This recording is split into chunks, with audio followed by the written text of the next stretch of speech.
Sikat po ito, si Mikey Agustin and Yexel Sebastian.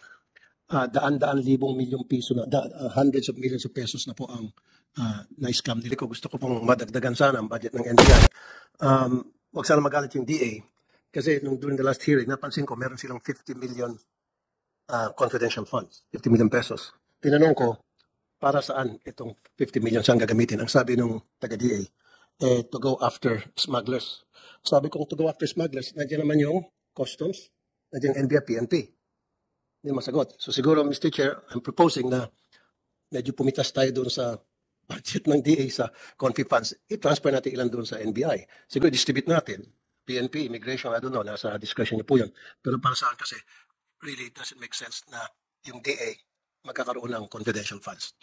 Now, meron na po ako ilan mga inquiries which I will direct to the immigration and the NBI. Nung Friday po, na i-on air sa programa ko sa Wanted sa radyo, itong magkasintahan, sikat po ito, si Mikey Agustin and Yexel Sebastian. Daan-daan libong milyong piso na, hundreds of millions of pesos na po ang na-scam nila, investment scam. And baka abutin mga po sa billions of pesos na. Na-announce ko na po ito sa radio ko, and then before sa radio ko, kumalat ito sa social media. Kanina po, meron akong kakilala na kasabay niya sa aeroplano itong dalawang magkasintahan, sakay po ng Cebu Pacific, going to Nagoya, Japan. Hindi ko alam kung ito'y tumatakas na or baka pupunta doon sa Nagoya para mag-recruit na naman ng mga investors. Is there any way, I know na kailangan ng whole departure order from the court bago nyo hindi mapasakay yung isang taong gustong bumiyahe. Pero is there any way na mapigilan? I don't know, it's up to you sa immigration. Gayon, meron naman palang balita na kalat na ito ay marami na na-scam at inireklamo na sa NBI. Attorney, Commissioner, go ahead, please. Commissioner.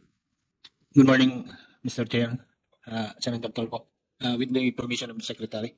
Indeed, our records show that Mikey Trixia Agustin and Bixel Sebastian left for Nagoya this morning at 7 o'clock.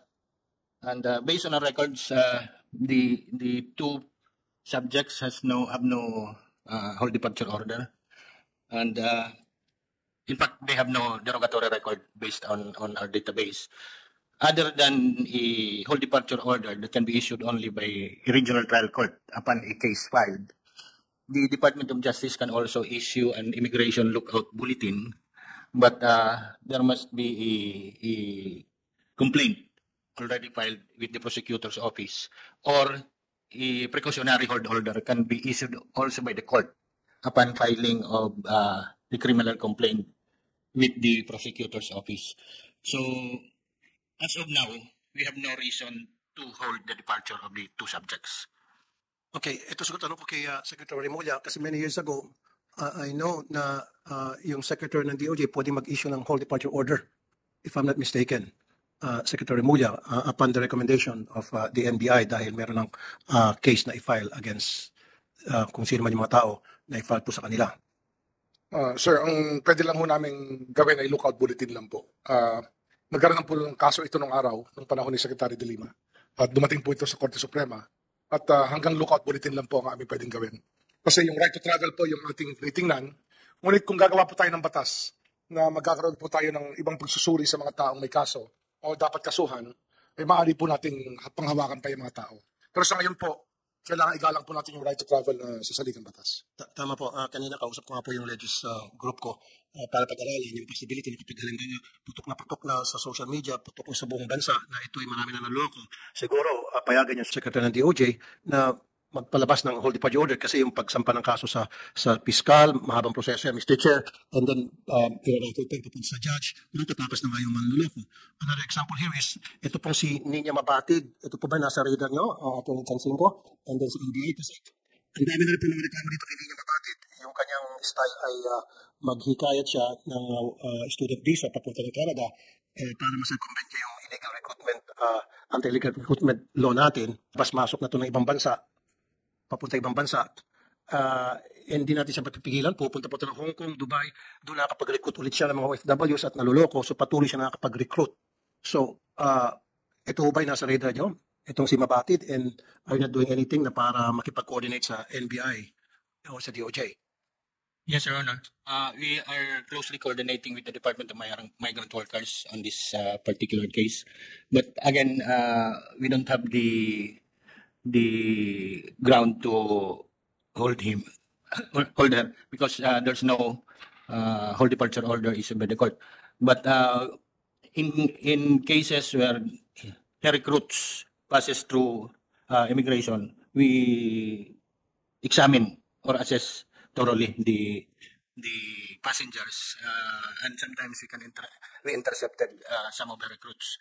But as for her herself, we don't have the ground to withhold her departure. But we are closely coordinating with the MW, considering that the subject is engaged in illegal recruitment. Just want to acknowledge the presence of two of the committee vice chairs, Vice Chair Senator JV Ejercito and Vice Chair Senator Bato de la Rosa. Morning, sirs. Right, thank you. Thank you for that answer, Atty. Tansinko. Siguro ito, I can direct my question kay Atty. De Limos ng NBI. I know for a fact na marami na pong mga nagsampa na kaso sa NBI laban dito kay Nina Mabatid kasi hundreds na ang naloko nito and hundreds of millions of pesos na ang kanyang natangay. Is it true? May na-file na po sa NBI. Ano po nangyari sa kaso na in-final po sa NBI against Mabatid? Maraming salamat po, Senator Tulfo, sa suporta binigay niya sa NBI. At bilang sagot doon sa inyong tanong tungkol kay Nina Mabatid, totoo po na may mga natanggap na reklamo sa opisina namin laban kay Mabatid. At itong 6 na folders na sa harapan ko po ngayon at ibibigay ko sa inyong tanggapan, hindi po naging successful ang investigation ng NBI dahil hindi nakapagbigay ng statements itong mga complainants, itong 6 na complainants. Siguro nga po dahil sa matagal na nangyari ito, 2015, 2018, pero pabubuksan huli namin ang mga kaso ni Mabatid para mapagbigay alam sa mga mas marami pang mga complainants na maris na pumunta doon sa aming tanggapan sa Cebu dahil ang karamihan ng mga naging biktima nito ay nasa Cebu. Maybe you can help also the victims, Atty. De Limos, kasi ang modus din itong si Mabatid, yung mga complainant niya, nagka-counter file siya ng complaint against her complainants ng cyber libel, harassment and everything. So yan po siguro isang dahilan kaya yung mga complainant natatakot. Is there any way that the NBI can help the complainants na para hindi na maharas? Kasi ang pagkakalam ko, abogado ata yung husband o partner nitong si Mabatid. Sa ngayon po, gagawin ng NBI Cebu natin, nahanapin itong mga complainants na nasa Cebu at isa-isahin na kumbinsihin na magbigay ng formal statements laban kay Mabatid. Yun lang po ang paraan para ma-file natin sa prosecutor's office ang kaso laban kay Mabatid. Thank you. O bago ko makalimutan nga pala, Atty. De Limos, I would like to commend Robert Joey Ahero. Tawag niyo ata ito sa Naga. Patay niya yung kaso na buhay niya at nasold niya. Hindi masold na polis at nasold ng NBI. At ito pang si Agent Cedric Kaabay sa Palawan. You know this? You know Mga NBI agents po natin yan, sir. They're very good. In fact, sumulat ako sa inyo para i-comment ang dalawa. So maybe do something for these guys and they did a very good job. Opo, sir. Now, sa immigration, meron po akong nabasang article, ano po, yung tinatawag na Advanced Passenger Information Service.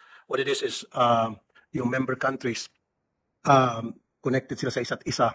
Now, this will prevent terrorists or criminals from entering any country.